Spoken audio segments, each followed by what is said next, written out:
hana iko darta la nyamin na hana na darsu continuer darsu mimu durusul balagati na kitabu kono kitabu darsu mimu balagati awa na kitabu kono kitabu mimu durusul balagati mbe altala tarala mbe baru min ka mfala min sa baru sono yanyen ka faham kunyuma fanandimma ba fala be yen ko assalamu alaikum wa rahmatullahi ta'ala wa barakatuh. أعوذ بالله من الشيطان الرجيم. بسم الله الرحمن الرحيم. الحمد لله والصلاة والسلام على رسول الله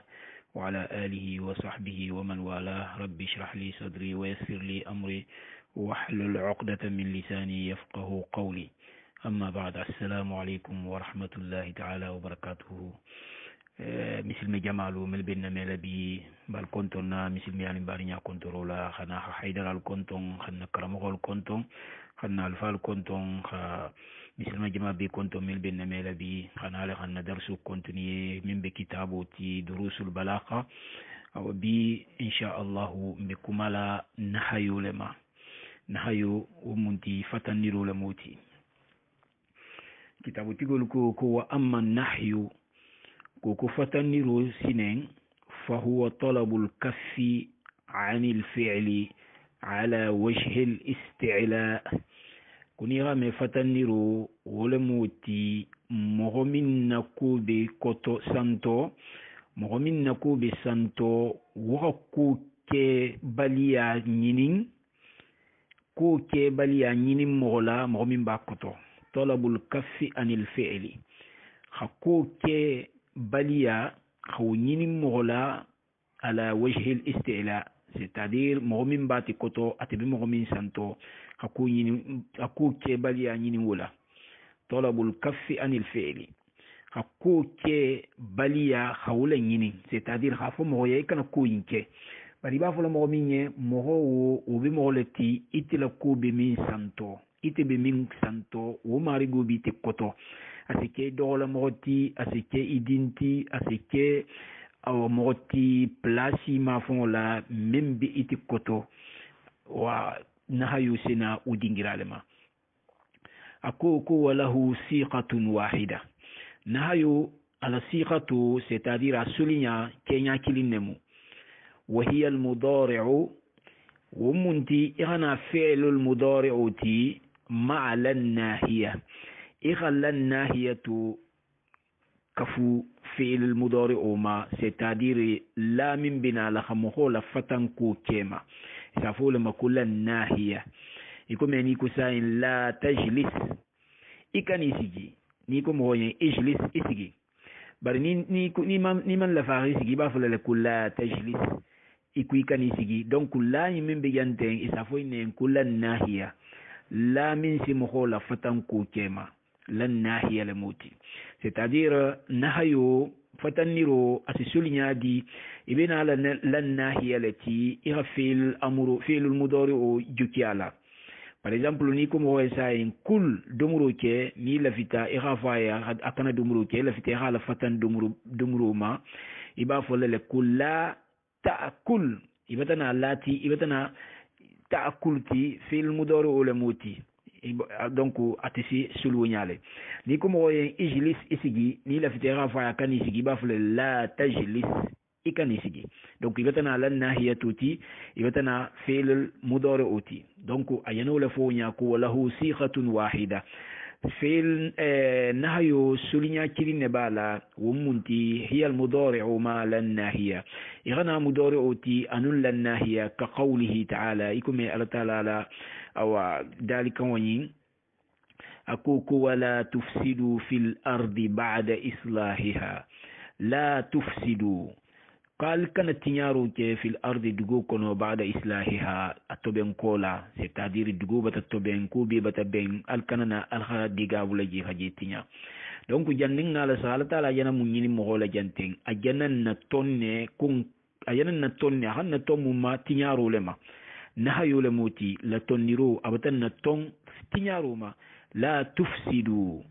la tufsidu alkana tinyaro ke abatan na ton tinyaro ma donc jang la batana jang min mulan nahiyati après tufsidu fi'l al-mudari wala moti wabata jang donc wabata kitanna ko nyim mun hayolati puisque lan nahiyatu bi jang fi'l al-mudari be jukirala donc ni ho je nyaayu yang ibata lonko nahayo asulinya le moti donc ngakanyim fanan lonna nko nahayo ala dilala haqiqiyya wobigi ikun janana misalu min taten nala taala ko mo kula tufsidu fil ardi ba'da islahiha alkana tinyaru ke dugo kono ati atoben kola c'est-à-dire nin ala taala be nin ni mo holla mo milbe ati la jonolti ala jondi wolu ala taala tele man sabati man sa koto tarimo fuyi nin ala taala man kan donc ala taala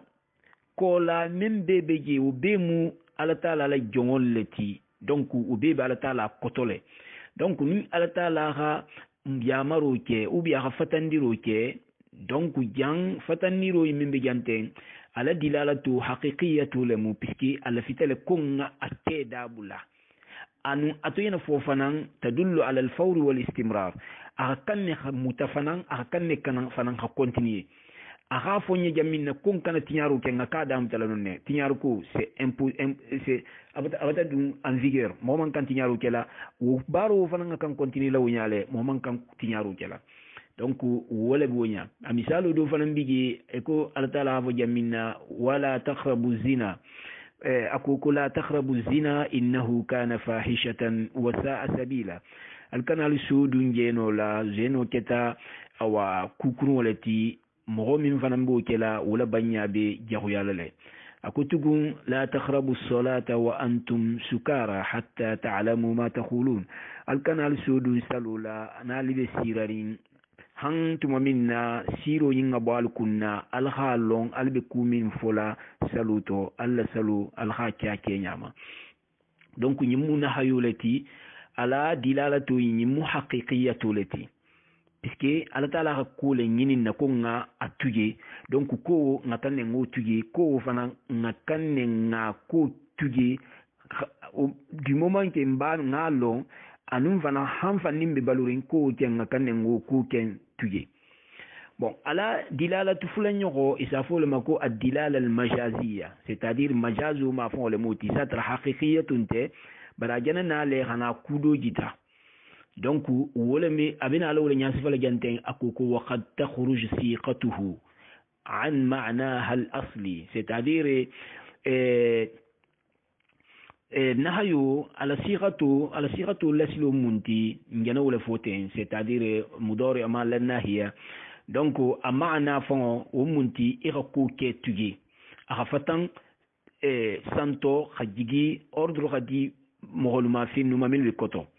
bari wo iko ngavonya mina mu dilala haqiqiyatu lati bari dilala majaziyatu sinen wala bina la nyasi fala janta bu la majante wa qad takhruj siqatuhu am ma'na hal asli c'est-à-dire asibola la ma'na lasilu fon kono ila ma'anin ukhar akhana ma'na kutal fanama tufhamu mogos min fahamu min al maqam wal siyaq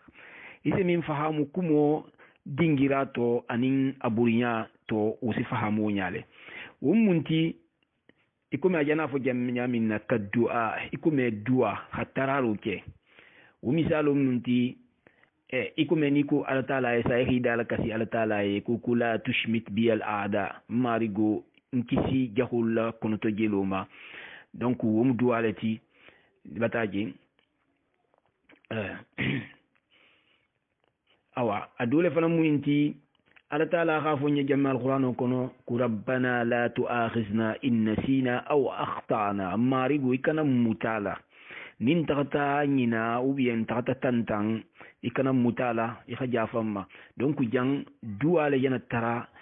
marigo leten rabbana la tu'akhizna la batana jamin mullan nahiyati tu'akhizna fi'l mudari o bata dunja donc jang nin ala saha nahayo le mubari majazi le mu akoto mtindi kunjana nyinin ala taala le force ikana inke ntulmeno kunyinin ala taala puisque ala taala bentul santo ntulbe ala taala kotole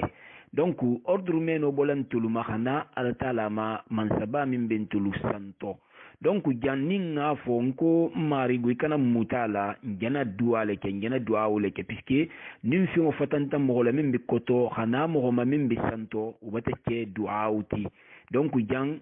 nahayo ala dilala to min bi jang o mu dua o le ti ala taala tara ko ala taala kana muta nanyina kubaru la ninna tantambaru la kana muta wala misalu du fana bije akuku rabbana la taj'alna ma'al qawmi zalimin marigo mbitarala ikana nin fanto nyegelalu kafu nyohomma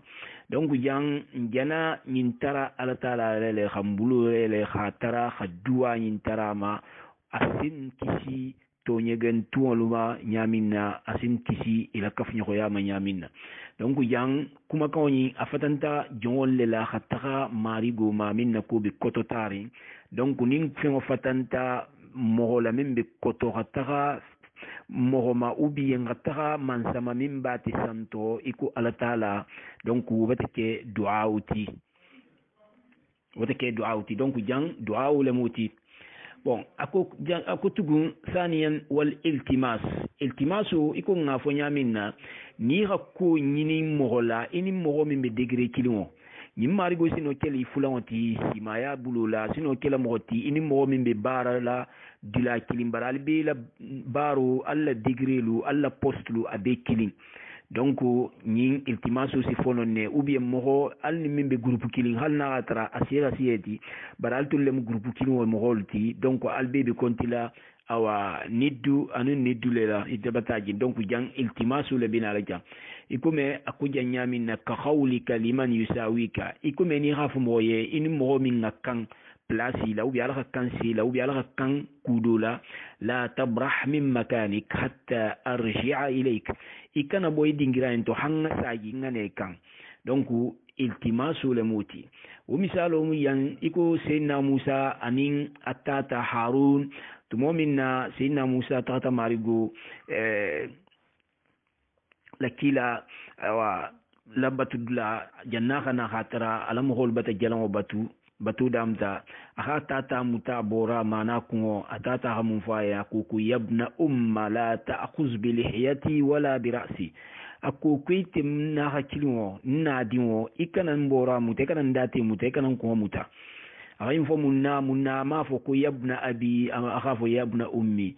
puisque ni ma fa hakilimo le tiana hakilimo le mo fa hakilimo le mu barakana le to fo jam puisque be galon na hinno be na le ma fo la sia babati wole e jana anata na kumotija akukuite na hakilimo ite na diwo ikana ndate muta mbora muta ikana kungo fana muta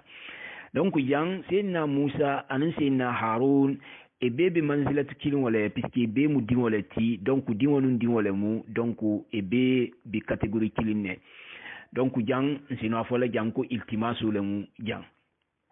anim fanan mutanabbi la fo akoko la tubliqahu ma aqulu fa innahu shuja'un mata yuzkar lahu at-ta'nu yashtaqi awa akakumo info abi jom matola jang abi Sayfu Dawla la matola jang Sayfu Dawla kita ke fatim balati afketa kelke la balati ako kula tubliqahu ako kaltulun kafnyo fululu jang ajana kafnyo yin ajana khayalu le ka imaginer hal na tar kafnyo tiji bara hakilu ma atkhamira ku kafnyo fulabaye arabu la adatu latumuti shugulalalu isafo inma ko at-tashrid zina si faram bunda ma insha Allah donc ako jang ako kun altulun kafnyo mo fululu la tubliqahu ma aqul me kuma kan min folaten alkana kuma kan yin si Sayfu Dawla ma fa innahu ba Sayfu Dawla shuja'un kayfatin walamu mata yuzkar lahu at-ta'nu ni haf sogoro ou bien kelo la kunya sifaye yashtaqi asi c'est-à-dire kelo lo samuta tellement que kayfatin walamu abi kelo to me la dron abi wula tra kelo ke donc ajana mun fike jang ajana iltimasu le ke jang ala tubliqahu kafnyo fula mo fula abatu ulama kafnyo leti atramanyo holu akujan la nahiya batana jang tubliqahu fi'l mudari batana jang donc yimbate ke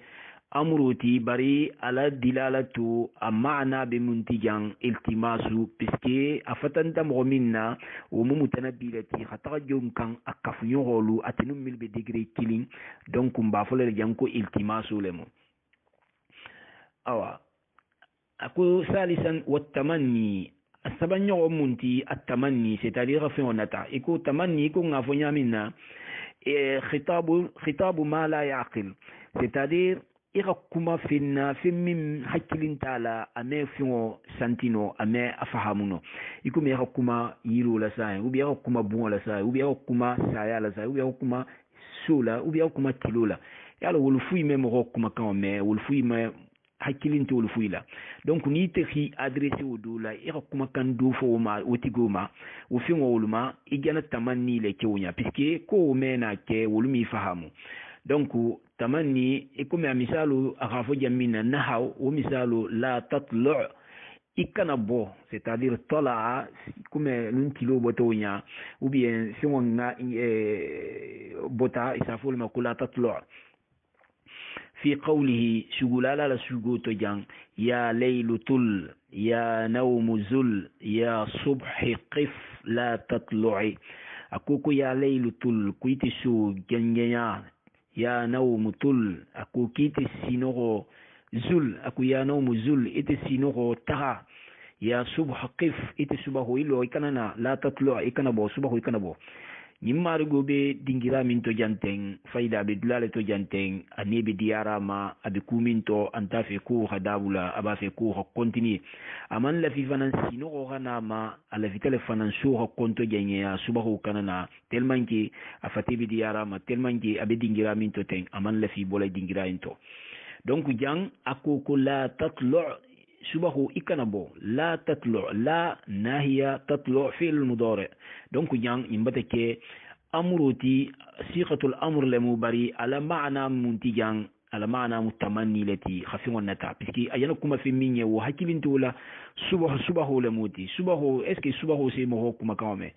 mo subahu me mo kuma kawme misalu do fana muinti sugulala ku jamina ku ya naqula tasami aw tablughi malikan تقبيل راحته والركن السياني أكوكو يا ناقو ألتل السول نيغمولو ألتل نيغمولو لا تسأمي ألكنا كوري تغمو لدي ألكونتيني تغمو كان أو تبلوكي مالكا هن ألغسي من سما أو ين حتى بمعنى حتى تبلغي ملكا هن الغسي من سلا دينجيراتو من سمين تقبيل راحته وبلو سمبكو والركن أنينخا الركن ركن من بكعبة ما إسافو من مكو الحطيم خو سمبو سياني وبيغا كان donc jang akuko ya na ko ajana kuma nyogomol le la jante nyogomo me mo kuma kan me nyogomo me mo kuma kan fahamu donc jang atena kuma woyen wo mutamanni leti donc jang ako kula tasami ako kula tasami la lan nahiya tasami fi al mudari donc yimbatana siqatul amr lamu bari dilalatu munti at-tamanni ayana fi inna tale piska ayana kuma fi minna hakilintola donc adule mu fananti akukura bi an anani nyogo wal irshad wa munti an-nushu khamho kawandi khatom ben ku yuma ma khalo sila nyuma kan akuku nahawu misalu kula tasalu an ashiya in tubdalakum tasukum altala ku kalkana nyinin karu ka finnuma in tubdalakum nim wulen kenema ya tali tasukum asal toro لا لن هي بتناجن تسألوا فعل المضارع وبتناجن دونك جان نهيو لمباري أبي منينا جان أكتو منتي الإرشاد على تلا بيننا ليلة لكم كنا كودو كل نيانين كودو بيجينيها نيانين نيها لون أسيتورو donc mo kana fo tira ko be nyaanyini altala bin nalila la bin bulala silula silu minketa sila nyumate ado fana muinti sugulala ko wala tajlis ila ahli danaya fa inna khalaiqa as-sufaha'i tu'di ako kuikani sigi awa sonkuruntigolu sonjawtigolu ni mo mili nemu ni kuruntigolu ti ikani sigi wolu dafe ni wol kana tahama ni wol kana kafunyoya fa inna khalaiqa as-sufaha'i mo kuntangolo hakkilintangolo hawjolu wuldajigo toodi ase contaminer le ase tambile ko jangaro kurun ase tambi mo ma nyaminna donc abe nyimarigo ajana nyi mo la lile ajana nushu wal irshad ajana wala ke jante خامسا ألولو نيغو والتحديد إذي كونغو مغوما كخولك لخادمك إكمني غافو إلى بويدية لا تطع عمري إكنا نكما كوموتا نيه دونك كولا يغال من بو كوما يسنا أولو لا تطع عمري إكنا نكما كوموتا دونك جان إياني كونغو عملويا سادسا أورنيغو والتيئيس إغا مخولا ديزسبيري c'est-à-dire إغا جيغلا ورا إغا كوكالا مينسا جيغلا ورا مينسي جيغو بي بان أبولو نها ومثالو منتي ألتالا كلا تعتذر اليوم كوكو بي alla excuse alga awa excuse ozuro min yini ame al nafa fuila bi c'est-à-dire c'est pas possible halal make nafa espoir wondin taliye la ta'taziru al-yawm amanku jang la ta'taziru qad kafartum ba'da imanikum donc nyimbe mutay isulati xam ho jigila wura kha désespéré kha espoir ibo abul la few wumu walati donc la batana jan ta'taziru fi al-mudari walati donc yimbata kita kunna hayulemu sabi'an wa bayan al-aqiba kula bandingira ihujita mohola wumunti ihamoho ikhafu mohoya kha hakilu la bara akha hakilu la dunkulu kotola kulu la bandingira akhulije nyisinano ne bayanul aqiba ومثال منتي أرتلا كجمنا ولا تحسبن الذين قتلوا في سبيل الله أمواتا بل أحياء كقال كان يميرا مغمل فقط على تعالى لسيلولا كل مساواتي لتي ولو بنغرنتي أرني إماريغو إيا donc jang la tahsabanna la batana jamim lannahiyati tahsabanna fi al-mudari ulemu donc jang altala bi nyalla mun gitala na jante imbay tarne ko mo khabara altala la silula ihalo altala la silu ko kunyu malemu donc mo honni fakatu to ube la ban nya nyumale soto la ube ngarinti ala le ubar gennale donc abe ngitalne le ko hakilu la dunjin kono hakilu la bara kono kunyuma ala bango asanawu gitanna donc kitabu tigo adantano ne bari awa sinole do fanan kafula ma milinte kitabu inkono wumunti katawbih ikume ikhamuho jalagi amuho jalagi umisalu min taala ku jamina la yaskhar qaumun min qaumin asa an yakunu khayran minhum aku ku jama do kana jutu ubien kha jama do majele kha jutu ma khayma jele c'est-à-dire man kujeto asa an yakunu khayran minhum tumadusina ke nyilum igilla min maten isatra wa ghafsati ubien yimarigo sina fi sayati tilunlo donc wobo la gitari c'est-à-dire kha gitanna kumo khatu mo majilla kulemu kukurunemu mo ku bekhrun walemu amanyi donc wala be yante sugulala do fanan ko kula tanha an khulqin wa ta'ti mithluhu aarun alayka idha fa'alta azimu ko ki kana mohola ton kuma min keta kukuroti ubien dajigo kuroti wa ta'ti mithluhu ite mangana o dajigo kurwo shufa ke mantugo iba fala mo kana dolomi ite bi dolominna iba fala mo kana jeno ke ti babu mbakela iba fala mo kana sunyaru ke ite jifo e faren sunyaru wala akuku aarun alika kumu umu awa naibu letiti kan azimun naibu min keta naibu bati isa fa'altani tatu baruke donc jan la batana jallan nahiya tanha fi al-mudari wa batana jan donc yimbata ke amru nahayoti bari ala dilalatu munti tawbih khamkho kha abehu kha afongo kwa ado fanansina litahqir khamuho dogoyaro buluma asinona alano ikume mutanabbi akhafo kafuru leqsidi yinfana mu mansudu lati tumo minna abota sayfu dawla ya tata yinfana yala tata yinfana matogo alkwasi gudosto ina bari tuman inu yinke manfatanku yawa inu manfatanku faida akhayin akhasisha ukala وهجاو كنو ودول بيت دول موينتي أكو لا تشتري العبد إلا والعصا معه إن العبيد لأنجاس مناكيد أكو كي كان جونسان إمان كولومو فنانسان خاموتي c'est-à-dire ni be jonsan na kolomo fanansan mimbe iba lipala minna iro fanansa fe ko innal abida ko ba jongolu la anjasun ulketa finleti mil bi kosorin manakidu khairante min la kuto donc jang la nahiya badana tashtari fi al-mudawwar wa badana mata ke nahayuti bari akoto munti tahqiru abinyalla awa feyaru le kela jang abi yul feyara jang mil mu jongolti abi jongolu feyara khila kuma jigi c'est-à-dire mo kru dal fin kru wolle muti donc enu fu man kam fu gusiru abule fo le jan donc jan tahqiru le mu jang anim fanan sugulala min du fanan ko kud'il makarima la tarhal li bukhiyatiha waq'ud fa innaka anta at-ta'imul kasi ko kud'il makarima ko urginte yakulu kallanke yakulu wultuje taki sigi la tarhal li bukhiyatiha kana wuliyata wulini wultuje c'est pas la peine ta wuliyata kallanke yakulu nyini waq'ud sigi fa innaka anta at-ta'imu itilkata ta'imuti al-kasi طائم من سمخول دانيني الكاسي من سمخول مسيتي برجان الطائم والكاسي جان اسم الفاعل لمبري جاء بمعنى اسم المفعول اسم المفعول معنى مولتي اسجي جان فأنت الطائم اتلم مغتي مغول بمغو من دانيننا الكاسي مغول بمغو من مسيتي لا c'est-à-dire même fui te fanyeno fu mغول hakeye isigi donc jang ajana marigo ajana feya le jante ajana marigo la kuma jigile jante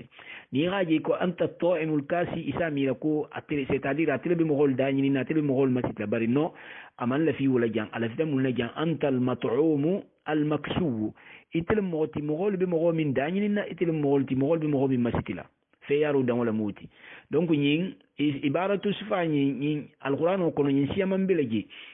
altala ko jamminna fa huwa fi 'ishatin radiya 'ishatin radiya yang akoto munti mardiya adule muti anum fana altala ko jamminna la 'asima al-yawma ko jang akoto munti la ma'suma al-yawm mogonte je bi min sikisi tumo minna tufana fojonata sana ginata mogonte je min sikisi o funguma fo nimmin bulata altala la siluko أدوم ينفرنتي الاعتناس ومنتي بسط الطمأنينة والأنس c'est-à-dire إخا أو مخوص سندمي مددا إخا كونيمالو كومنيمالو لستخا سندمي ميسي سيلانوبو سندمي كونو ميسي أو جسم خارنغو سندمي كونو ومثالو منتي